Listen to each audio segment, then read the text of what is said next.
Salut les amis, c'est Freeride FPV, j'espère que vous allez bien. Alors aujourd'hui on se retrouve dans une nouvelle vidéo, donc on va parler frame.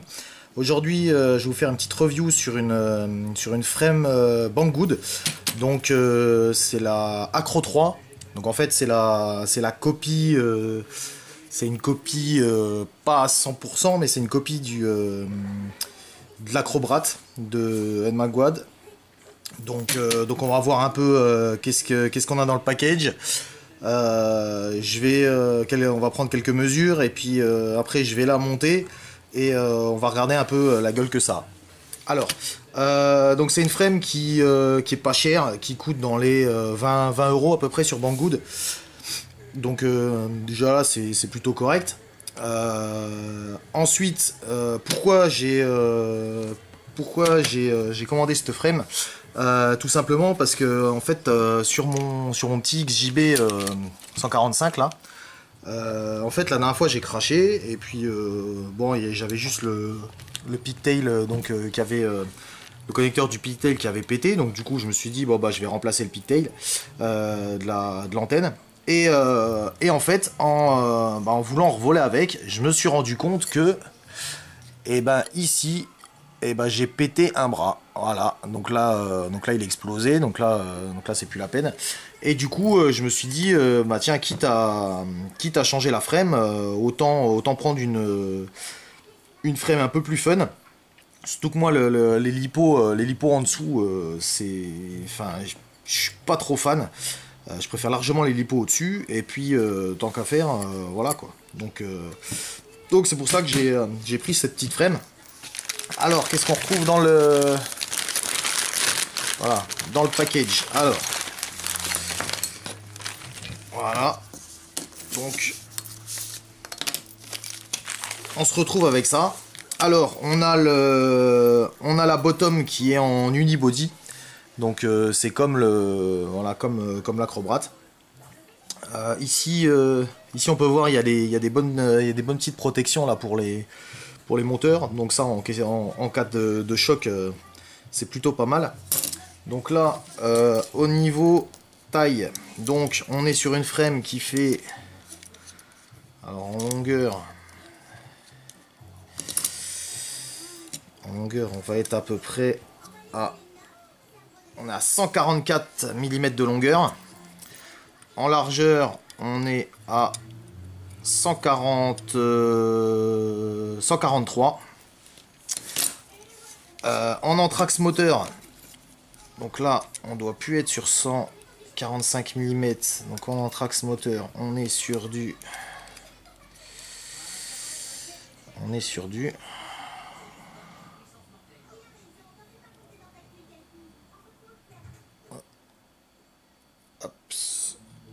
155 mm d'anthrax moteur. L'épaisseur, donc là on est sur du 3 mm, donc c'est quelque chose de plutôt costaud. Donc le carbone franchement est de bonne qualité. Les finitions sont pas ouf, on voit que ici par exemple au niveau des perçages ça n'a pas été voilà quoi, on voit ici ça n'a pas été super bien nettoyé. Bon maintenant après c'est une frame à 20 balles, faut pas non plus voilà quoi, hein. Si vous cherchez de la top qualité, c'est sûr, faut prendre l'Acrobrat original, mais pour une frame à 20 euros franchement c'est plutôt correct, hein. Le carbone a l'air de plutôt bonne qualité, il a pas de défaut particulier. Donc là on a la bottom, ici on a les deux side plates. Donc pareil, donc là les side plates, le carbone a l'air plutôt pas mal. Bon, on voit ici là que ici au niveau du découpage, donc ça n'a pas été poncé correctement. Et puis on voit ici dans les trous ici il y a quelques petits résidus de carbone. Ici aussi là on voit que c'est pas nickel, mais bon, un léger coup de papier de verre et puis voilà, c'est réglé quoi. Comme je vous dis, pour une frame à ce prix là, on cherche pas la perfection, on cherche quelque chose de costaud, de volable, avec un bon rapport qualité-prix.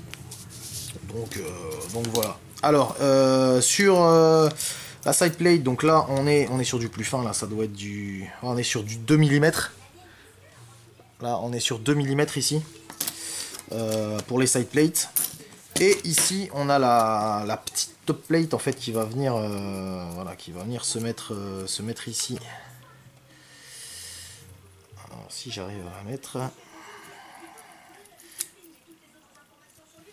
Ça va, les ajustements sont bons, hein. Franchement, là ça rentre, il y a quasiment pas de jeu. Donc voilà, donc là il y a la petite top plate ici.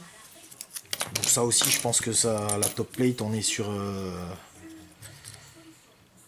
la top plate, on est sur moins, on est sur du 1,5. On est sur du 1,5 mm là, sur la top plate. Avec ça, qu'est-ce qu'on a? Donc on a un petit lot de vis. Donc voilà, un petit lot de visserie. Donc là on a 4-5 entretoises. On a plus de deux tailles de vis. Hops. Voilà. Donc on a on a deux tailles de vis. Elle est un peu plus grande et elle est un peu plus petite. Donc je suppose que les 3-4 plus grandes, donc ça va être, je pense, pour la FC ici au milieu là. Et les plus petites, donc ça va être les vis pour les entretoises. On a des soft mount là. Donc ici on a du petit soft mount. Donc ça va être ici. Donc c'est bien, en plus on en a 2, 4, 6, 8. On a 8 petits soft mount, donc ça va être ici pour monter les stacks ici. Donc là on va pouvoir passer à travers le carbone. Et puis après sur la vis on va pouvoir ou mettre sur les cartes ou quoi, donc ça c'est plutôt cool. Et on a les soft mount. Alors là, contrairement à l'Acrobrad, donc on a qu'un seul type de soft mount, on n'a pas trois types de soft mount, donc ils sont relativement souples. Donc ça va être pour monter les side plates sur le côté. Donc écoutez, je vais passer au montage et je vous reprends après et on voit un peu la tête que ça a. Allez, à tout de suite. Voilà les amis, donc j'ai fini le montage. Alors quand on a fini le montage, donc il nous reste une petite vis donc pour les entretoises ici. Les soft mount, les petits ici, donc en fait faire attention, il y a deux tailles. Je m'explique, en fait il y a deux diamètres, de trous au milieu. Donc là, bon là j'ai mis les mises à travers, mais je sais pas si on va voir la différence là par rapport à l'autre. Voilà. Donc il y a deux diamètres. Donc perso, les plus petits,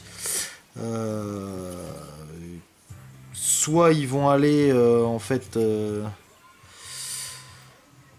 Je vois pas trop l'utilité en fait des petits soft mount. Alors soit ça va être pour peut-être pour soft monter la, peut-être ici là.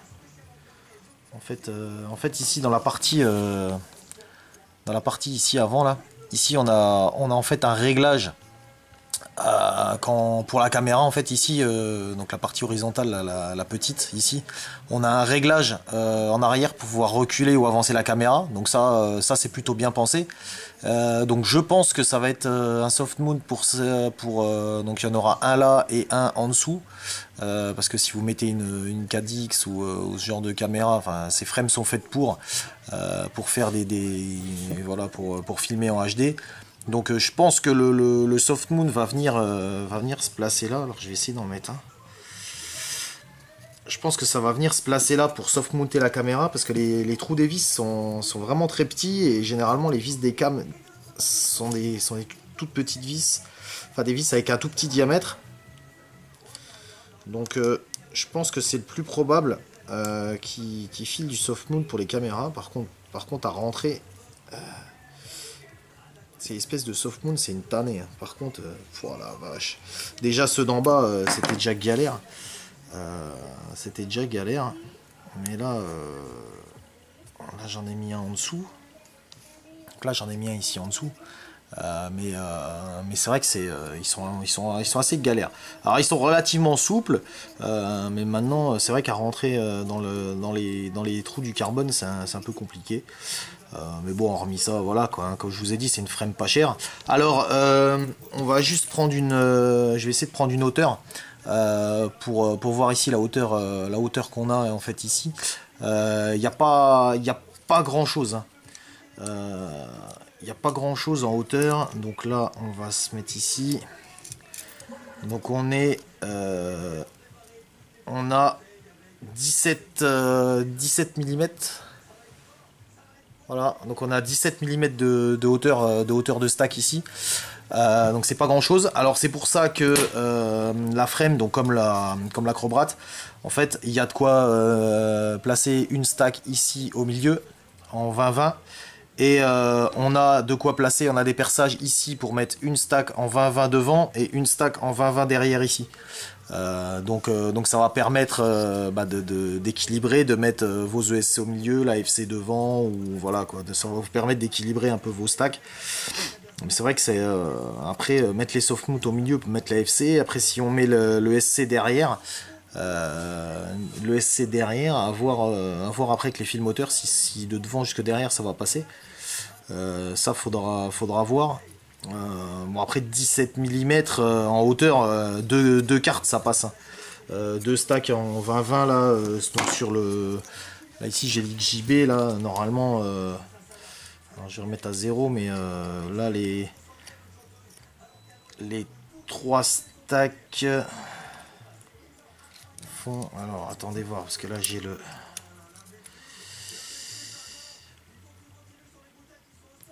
Ouais, les 3 stacks empilés font 16.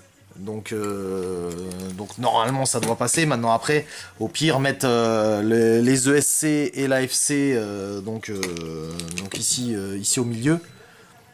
Les ESC et l'AFC au milieu. Et mettre votre VTX ici à l'arrière. Avec une petite impression 3D ici qui sort voilà, pour faire sortir ici la pigtail. Maintenant après ici ce qui est sympa c'est qu'il y a un petit emplacement ici. On va pouvoir mettre même avec une petite pièce en TPU, on va pouvoir faire un support à mettre un petit GPS. Donc ça aussi c'est pas mal pensé. Il existe donc sur Thingiverse des protections ici pour les bras ici, les protections pour les moteurs. Les protections ici devant là pour la caméra. Alors ça fait un peu plus joli maintenant après sur une frame comme ça je trouve voilà quoi, faut quand même gagner en points un max. Alors en parlant de poids j'ai pas pesé la frame, donc je vais la peser donc avec les vis. Je vais chercher la balance, on pèse ça tout de suite les amis. Donc on se retrouve on va peser tout ça. Donc là balance c'est pas super précise mais on est sur 55 grammes. Voilà, donc on est sur une frame de 55 grammes, donc c'est pas ce qu'il y a de plus léger, mais après niveau solidité ça a l'air pas mal. Ça a l'air relativement costaud. Ce qu'on va faire, donc là à titre comparatif, bon là il est complet avec une petite caméra. Là on est à 168 grammes pour le XJB 145 sans lipo. Ce que je vais faire, c'est que là dans la semaine qui suit, je pense, je vais démonter toutes les legs du XJB. Je vais remettre toute l'électronique là-dedans. J'ai pas encore reçu ma Turtle V2 là, chez Cadix. Donc je pourrais pas vous filmer en HD parce que je vais pas pouvoir remettre la Firefly sur la frame là, c'est pas fait pour. Là c'est vraiment fait pour la KDX Turtle, voire une Split Mini ou ce genre de caméra HD. Donc je vais mettre toute l'électronique dessus. Je vais aller le prendre, aller voler avec. Je vous ferai des DVR et puis je vous dirai ce que j'en pense niveau ressenti en vol et solidité au cas où. Voilà, donc c'était Freeride FPV, j'espère que la vidéo vous a plu. N'hésitez pas à liker si vous avez aimé la vidéo, n'hésitez pas à vous abonner si ce n'est pas déjà fait. Et je vous dis à plus pour une prochaine vidéo. Allez, ciao!